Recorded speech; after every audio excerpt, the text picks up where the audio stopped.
11માં ઉદ્ધારક રામચંદ્રજી. ભામંડળના આગ્રહથી દશરથ રાજા ચારે પુત્રો, મંડલિક રાજાઓ, શાહુકારો અને રાણીઓ સાથે તીર્થયાત્રા કરવા ચાલ્યા. માર્ગમાં 5 પ્રકારના દાન આપી ઘણું સુકૃત ઉપાર્જન કર્યું અને સ્થાને સ્થાને ચૈત્યોને નમતા અનુક્રમે શત્રુંજય ગિરિ પર આવી જિનેશ્વરોને નમસ્કાર કર્યો. ત્યાં વિશાળ પ્રસાદ કરાવ્યો તેમજ યથાવિધિ યાત્રા કરીને સંઘ સાથે પર્વત પરથી નીચે ઉતર્યા. આ રામચંદ્રજીએ કરાવેલ 11મો ઉદ્ધાર સમજવો.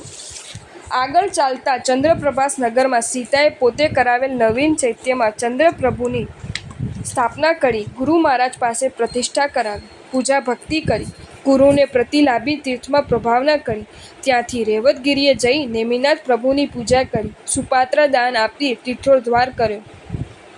નજીકમાં બરડો નામના ગિરિને જોઈ કેકઈ રાણી ઉત્સુક થઈ પતિની સંમતિથી રામાદિક પુત્રોને લઈ ત્યાં ગઈ.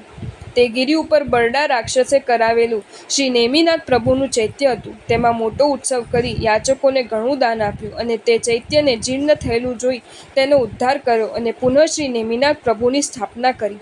ઢંકા નગરીમાં કૌશલ્યાએ મોટું ચૈત્ય કરાવી શ્રી ઋષભદેવ ભગવાનની પ્રતિમાની ગુરુ પાસે પ્રતિષ્ઠા કરાવી. સુપ્રભાએ વલ્લભી નગરમાં શ્રી શાંતિનાથ પ્રભુનું ચૈત્ય તથા પ્રતિષ્ઠા મહોત્સવ કરાવ્યો. કાંપિલ્ય નગરમાં રામે અને વામન નગરમાં લક્ષ્મણે આદિનાથ પ્રભુનું ચૈત્ય કરાવ્યું. બીજા કુમારોએ, સામંતોએ, મંડલિકોએ અને ભામંડલે ભક્તિથી શ્રી અરિહંત પ્રભુના અનેક ચૈત્યો કરાવ્યા. એ રીતે દશરથ રાજા સર્વ તીર્થોની યાત્રા કરીને પોતાના નગરમાં પાછા વળ્યા. પછી સંસારથી ઉદ્વેગ પામેલા દશરથ રાજાએ સભામાં આવીને રાજ્ય આપવા માટે પોતાના પુત્રને બોલાવ્યા. એ સમયે યોગ અવસર જાણી કેકઈએ પોતાના પૂર્વે આપેલા 2 વરદાન રાજા પાસે માંગ્યા કે મારા પુત્ર ભરતને રાજ્ય આપો ને રામને લક્ષ્મણની સાથે 14 વર્ષ સુધી અરણ્યમાં મોકલો. અકાળે વજ્રપાત જેવું આ વચન સાંભળી દશરથ રાજાને મૂર્છા આવી. તે સાંભળી તરત રામ વનવાસ જવા તૈયાર થયા.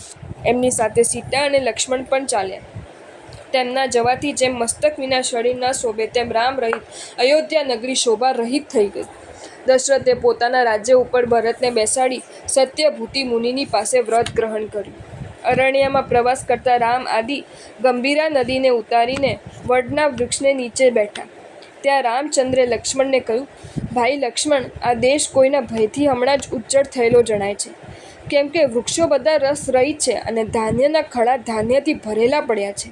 એમ બંને ભાઈઓ વાત કરે છે. તેવામાં કોઈ પુરુષ ત્યાં આવ્યો. તેને તે દેશ ઉજ્જડ થવાનું કારણ પૂછતા તેણે કહ્યું કે આ દેશનો શ્રીકંઠ વજ્રકંઠ નામે રાજા છે. તેને એવો નિયમ હતો કે શ્રી અરિહંત દેવ અને નિર્ગ્રંથ સાધુ વિના બીજા કોઈને નમસ્કાર ન કરવો. તેનો આવો નિયમ સાંભળી સિંહોદર નામે તેના ઉપરી રાજા ક્રોધથી તેની ઉપર ચડી આવ્યો. તેના ભયથી સિંહકર્ણ દૂર નાસી ગયો. ત્યારથી આ દેશ ઉજ્જડ થઈ ગયેલ છે. આ સાંભળી રામે લક્ષ્મણ દ્વારા સિંહોદરનો ભય દૂર કરાવી સિંહકર્ણનો આદરથી તેના રાજ્ય પર સ્થાપન કરાવ્યો.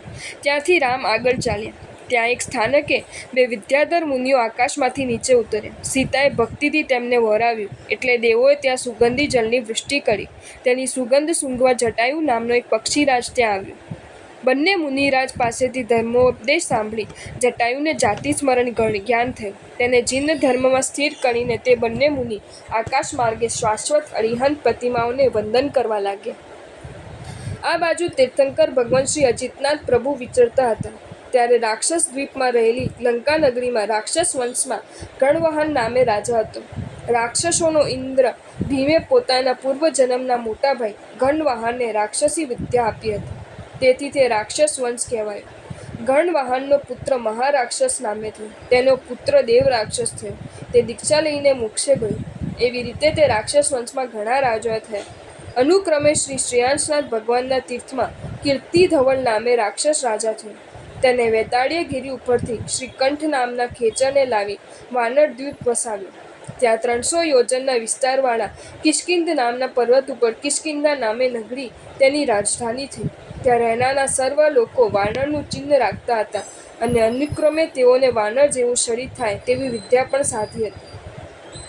તેથી તેઓ વાનર કહેવાયા.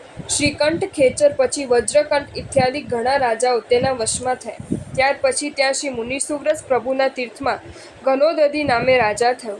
તે વખતે લંકાપુરીમાં તડિક્તેશ નામે રાજા હતો. તે બંને રાજાઓ વચ્ચે પૂર્વની જેમ ગાઢ સ્નેહ બંધાયો. પછી કિષ્કિંધા નગરીમાં ઘનોદધીના પુત્ર કિષ્કિંધી નામે થયો અને લંકામાં તડિક્તેશનો પુત્ર સુકેશ નામે રાજા થયો.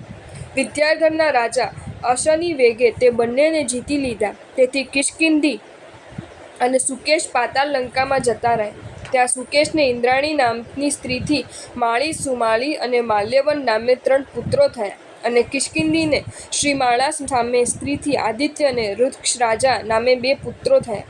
એક વખત કિષ્કિંધ રાજા મેરુ પર્વત પર શાશ્વત અરિહંતની યાત્રા કરીને પાછો ફરતો મધુ પર્વત પર આવ્યો. ત્યાં કિષ્કિંધા નગરી વસાવીને સુખપૂર્વક રહેવા લાગ્યો.